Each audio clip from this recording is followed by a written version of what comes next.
आज हम बनाने वाले हैं लगभग हम सभी की फेवरेट भिंडी दो प्याज़ा की रेसिपी। इसे बनाने का हर किसी का अपना अलग अलग तरीका होता है। आज मैं आपको एकदम सिंपल तरीके से इसे बनाना बताऊंगी। चलिए हम इसे बनाने की तैयारी कर लेते हैं। इसे बनाने के लिए हमने भिंडी को अच्छी तरीके से धोकर और साफ़ कपड़े से पोंछ कर ले लिया है और इसके बड़े बड़े टुकड़ों में हमने इसे काट लिया है। भिंडी के बहुत ज़्यादा छोटे टुकड़े मत कीजिएगा। एक बड़ी साइज़ की प्याज को हमने बारीक लंबे टुकड़ों में काट कर ले लिया है। साथ ही एक बड़े प्याज को काट कर उसके बल्ब्स को इस तरीके से निकाल कर अलग कर लिया है हमने। साथ ही इसके साथ कुछ मसाले भी जाएंगे, वो मैं आपको बाद में बताऊंगी। चलिए हम इसे बनाने की तैयारी कर लेते हैं। गैस पर हमने एक कढ़ाई को गर्म करने के लिए रख दिया है। हम इसमें लगभग एक बड़े चम्मच के करीब तेल डाल देंगे। तेल को हम गर्म होने देंगे। तेल हमारा गर्म हो चुका है। अब हम इसमें कटी हुई भिंडी को डाल देंगे। ध्यान रहे भिंडी को फ्राई करते हुए हमें गैस की फ्लेम को मीडियम ही रखना है।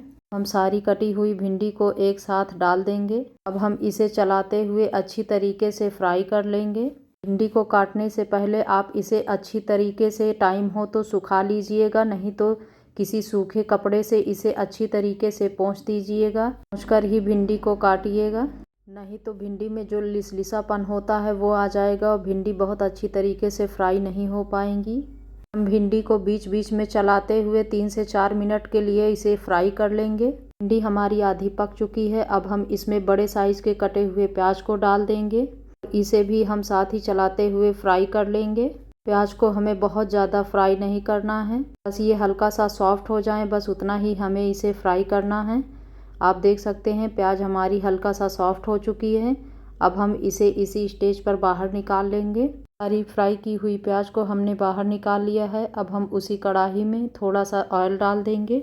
अच्छी तरीके से गर्म हो चुका है। अब हम इसमें आधा छोटा चम्मच के करीब जीरा डाल देंगे। साथ ही हमने इसमें 10 से 12 लहसुन की कलियों को पतले पतले लंबे आकार में काट कर ले लिया है।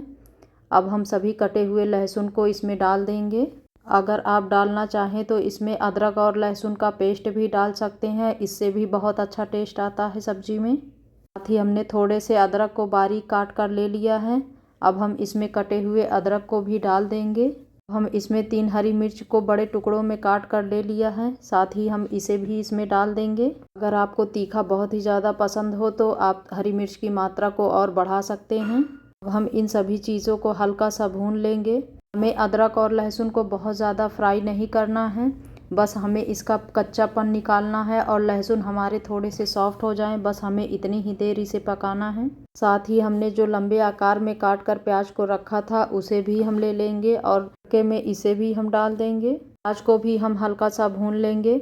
हमें प्याज को भी बहुत ज़्यादा लाल नहीं करना है, बस इसका कच्चापन निकल जाए और प्याज हमारे अच्छी तरीके से सॉफ्ट हो जाए, बस हमें उतना ही देर प्याज को भी पकाना है। प्याज हमारे सॉफ्ट हो चुके हैं। चलिए अब हम इसमें टमाटर डाल देते हैं। हमने एक बड़े साइज़ के टमाटर को बारीक काट कर लिया है। टमाटर हमारे खूब अच्छी तरीके से पके हुए हैं। सब्जी में हमें कच्चे या अधपके टमाटर का प्रयोग नहीं करना है। अब हम टमाटर को अच्छी तरीके से चलाकर भून लेंगे। चलिए अब हम साथ ही इसमें कुछ मसाले भी डाल देते हैं। हमने इसमें आधा छोटा चम्मच के करीब धनिया का पाउडर लिया हुआ है और साथ ही हम इसमें आधा छोटा चम्मच हल्दी पाउडर डाल देंगे और साथ ही हम इसमें स्वाद के अनुसार नमक डाल देंगे। इससे ज़्यादा इस सब्जी में किसी भी प्रकार के मसाले का प्रयोग नहीं किया जाता है। इन्हीं 2 मसालों से ये सब्जी बहुत ही ज़्यादा टेस्टी बनकर तैयार हो जाती है और किसी मसाले को हमें डालने की ज़रूरत ही नहीं रहती है। हम टमाटर को हल्का मसलते हुए हम इसे ऐसे ही पका लेंगे। आप चाहें तो टमाटर को ढककर भी पका सकते हैं। टमाटर हमारे बिल्कुल अच्छी तरीके से गल चुके हैं। चलिए अब हम इसमें फ्राई की हुई भिंडी और प्याज को साथ ही डाल देंगे।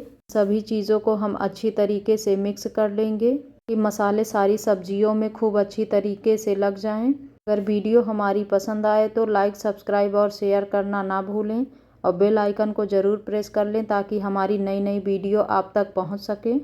साथ ही इसका स्वाद बढ़ाने के लिए अब हम इसमें 1 चम्मच के करीब चिली फ्लेक्स डाल देंगे।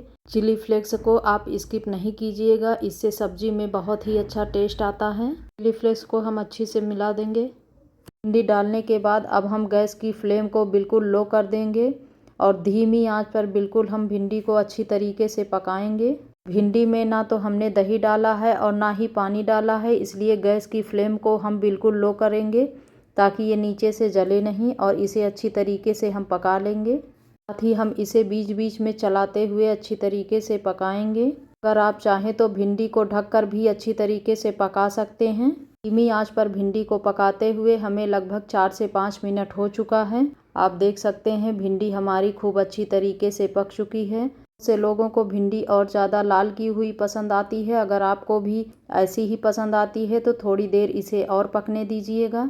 सब्जी हमारी बनकर बिल्कुल तैयार हो चुकी है। चलिए अब हम इसे एक अलग बर्तन में निकाल लेते हैं। भिंडी दो प्याज़ा की रेसिपी एक बार आप ज़रूर ट्राई कीजिएगा। आपको ये रेसिपी बहुत ही ज़्यादा पसंद आएगी। आप इसे रोटी, पूड़ी, पराठा या दाल चावल किसी के भी साथ खाएं या खाने में बहुत ही लाजवाब लगती है। झटपट बनकर तैयार भी हो जाती है।